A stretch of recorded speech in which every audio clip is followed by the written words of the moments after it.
ini beko yang waliawa perangkat negarawa lebih anjurnya kalau pasang ketimbang di lingkungan negari protes. Para kok bagaimana melayani Pak Ija yang kabupaten Pulau Pasong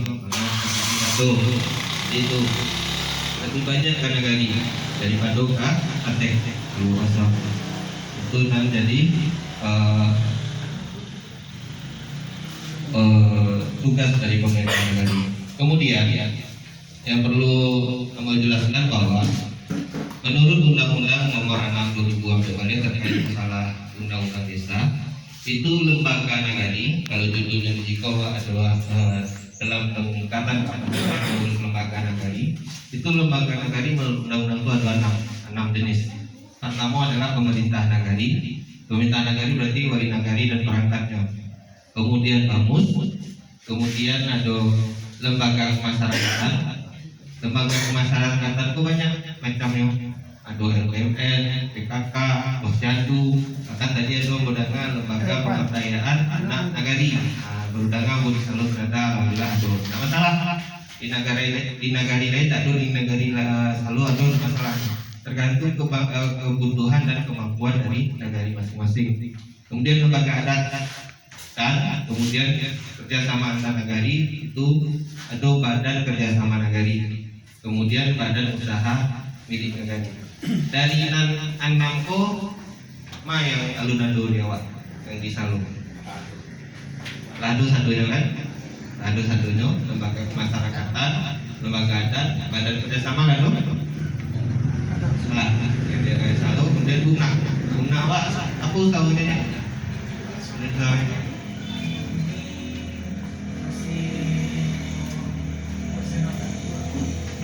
Rencanakan dua.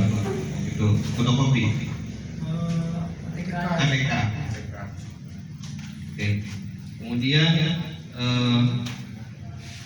dasar hukumnya itu dari kelembagaan itu, dari lembaga kemasyarakatan negara itu dasarnya adalah Permendagri nomor 8 tahun 2008. Dari Permendagri 2008 itu ada pasal 6 itu minimal dari lembaga tersebut adalah LPMN, PKK, Karang Taruna, Posyandu. Itu minimal sedikitnya. Itu pasalnya di sini pasal 6. Sedikitnya harus ada RT RW, kemudian LPMN, PKK, Karang Taruna dan Posyandu di lembaga kemasyarakatan negari. Kemudian lembaga adat negari adokan Risiko izin menyiapkan kalau di awal itu gundukan doangnya masuk dalam kan atau terpisah ya. Jadi kadang di negari ada yang gabung atau yang terpisah. Itu nama masalah tergantung dari saling negari di negari masing-masing ya.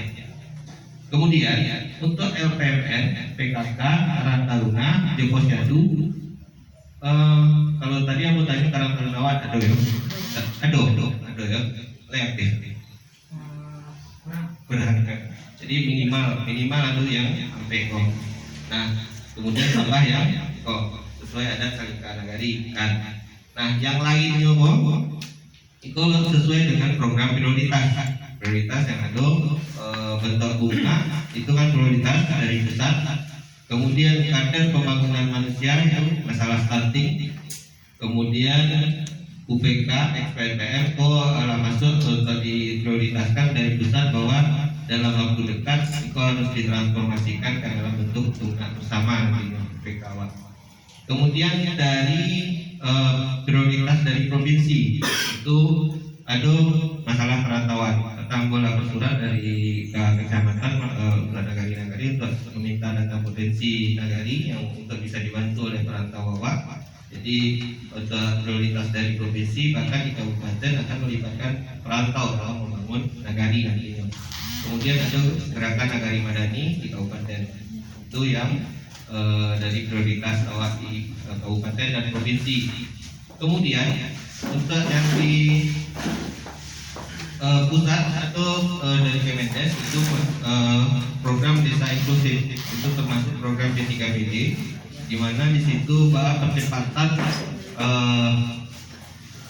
pembangunan di desa di nagari, ada program P3PJ namanya yang akan ada aspek komponen satu itu bakal meningkatkan kapasitas dalam pemerintahan nagari, itu antara wali nagari perangkat jo bamusnya.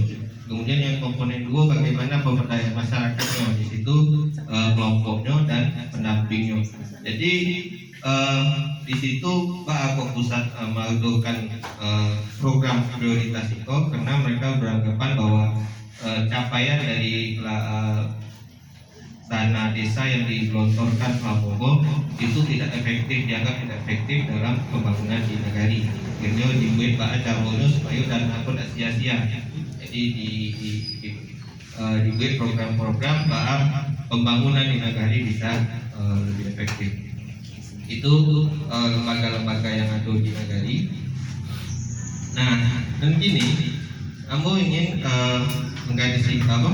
memperkenalkan dulu ke Bapak Ibu yang ada di sini bahwa lembaga itu ada dari jenisnya tadi, mulai dari kalau menurut undang-undang ada 6. Kemudian kalau pisahkan untuk lembaga kemasyarakatan dan lembaga adat, kita berbicara dulu ke lembaga kemasyarakatan. Lembaga kemasyarakatan itu sedikitnya tadi di dalam Permendagri 8 Bale 2008 Bale itu LPMN, PKK, Karang Taruna dan Posyandu. Nah, ini nan kabupaten di Nagari Salo dari nanam peko, itu berarti kan aja rumah LPMN ada lembaganya, kemudian PKK, kemudian kalau PKK itu rumahnya Pokja, TP PKK namanya, tim penggerak PKK itu kegiatannya. Tapi kalau rumahnya TP PKK, ketuanya ketua TP PKK. Kalau Posyandu itu kegiatan, rumahnya Pokja Posyandu, kadernya kader Posyandu. Jadi perlu dipahami pertama bahwa yang PKK itu bentuk kegiatan, Posyandu itu bentuk kegiatan, rumahnya adalah Pokja untuk Posyandu. Kalau PKK itu rumahnya TP PKK. Nah, di dalam struktur PKK itu pasti ada dalam kepengurusan PKK pasti ada tuh yang kedua sekretaris bendara, kemudian bidang-bidang sesuai pekerjaannya. Nah, sedangkan kader itu masing-masing jorong pasti ada kader PKK, kader Posyandu. Jadi itu untuk pahami kisahkan. Kemudian Karang Taruna itu sesuai dengan kebutuhan di nagari, apakah untuk terkait masalah seni budaya, olahraga, atau remaja masjid. Nah, kalau tadi ada Karang Taruna dan PPAN, gue ingin mengajak awak di Nagari Salo bahwa mana lebih aktif antara Karang Taruna dan PPAN. Nah, kok bisa kalau memang Karang Taruna gue memang masih tidak aktif, pengurus yang di PPAN dimasukkan ke Karang Taruna kalau memang aktif di PPAN. Jadi kita berbicara tentang bagaimana menghidupkan lembaga dengan orang-orang yang selama aktif di nagarinya. Kemudian Iawa ada Kapesta, kemudian UMSP, BMT, Paripaga Inmas, itu sengaja memisahkan soalnya ada di beberapa nagari Paripaga itu bukan masuk dalam struktur adat. Kalau struktur adat itu Hulubalang ya, Hulubalang. Jadi kalau di Paripaga itu bahasa nomenklatur waktu ketika pemerintahan nagari di era Susuapeng. Kemudian Posyantek, Pemerintah Nagari, kemudian ada Darwis dan lain-lain, termasuk tadi yang PPAN. Cuma dari yang lainnya itu kan kok awak banyak kalau lembaganya banyak, kader aku bagi atau KPM itu ada dua kok, kader pemberdayaan masyarakat dan kader pembangunan manusia. Kalau kader pembangunan manusia itu kerajaannya masalah stunting, pendataan stunting. Kalau kader pembangunan masyarakat, pemberdayaan masyarakat itu dalam partisipasi, dalam mencatat swadaya masyarakat. Itu diminta bahkan kalau ada yang dikasih desa pelatihan dari Pak Riza atau ada pemberdayaan masyarakat untuk dalam pencatatan swadaya masyarakat. Jadi itu dengan sekian banyaknya kader yang ada di nagari, Namun berharap di Nagari Salo yang terlalu panjang berikutnya aku kerja banyak karena di negara luar lalu di Bali itu menganggap profesionalnya. Jadi cari rumahnya contoh di LPMN kemudian awak lalu LPMN PKK Taruna lo posyandu awak cari rumahnya kalau mau saran aku soalnya awak alun itu perda terkait masalah kelembagaan itu maksudnya aku hanya berbicara soal rekomendasi selagi tidak menyalahi aturan yang dari atas. Kader-kader yang ado dirumahkan ke lembaga yang ado yang telah ado di negari yang bisa dihidupkan. Contoh misalnya kader pembangunan manusia